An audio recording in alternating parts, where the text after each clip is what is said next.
guys, we're going to go into part 3 of the series. The baits, the size of the weights, and the size of the hooks. How I rig them, and of course what to use when.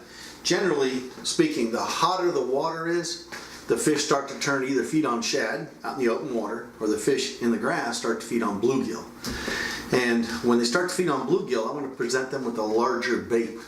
Okay, so that either comes into, something that looks like a shad or a bluegill body like that.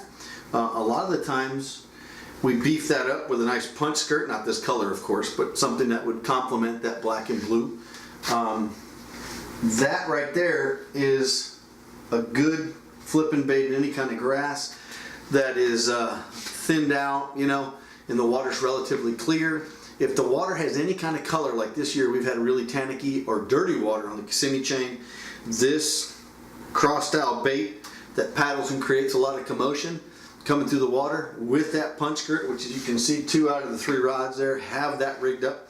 It's been very successful. I've weighed in 25-pound plus sacks for the last 6 tournaments in a row on a crawbait, the punch skirt, and 1 1/4 ounce instead of a 3/4 ounce or an ounce jig. You'll miss more fish on a jig than you will the punch skirt.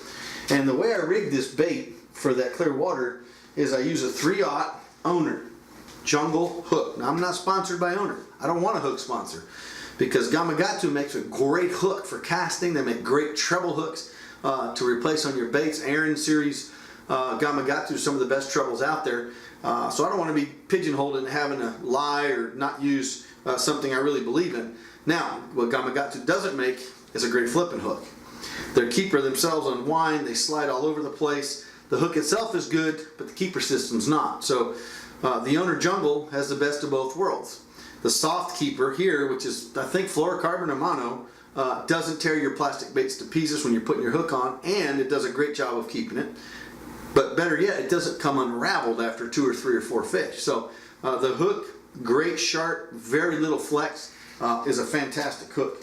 I use a 3/0 almost 90% of the time when it comes to a beaver style bait. If it's something thicker like this, I'll move it up to a 4, and the only reason I ever go up to a 5 would be on a big 8-inch Senko like this, just to have the length. I really don't like that big gap on that hook.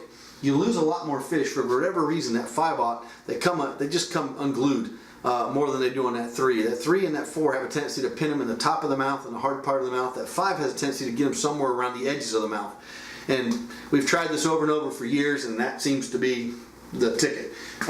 In the springtime, I throw a beaver bait a lot, almost 90% of the time, from about November. I know spring, November, that's Florida, but November through about March.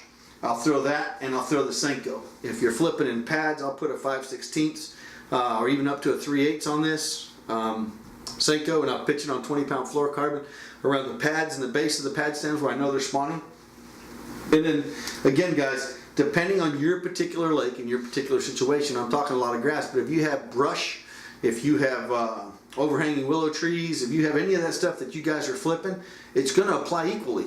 The fish on your lake will fish on the brim when they're bedding, just as well as the bass do here. And there's certain kinds of class of bass that will fish strictly, all they do is eat brim during that time of year. Even though there's shad available and there's shad spots going on, they don't bother with them. They go over to where the big filet mignons are. They don't want them little bitty little snacks. So just keep that in mind, guys. The hotter the water, the bigger the bait. And that just goes anywhere in the country I've ever been.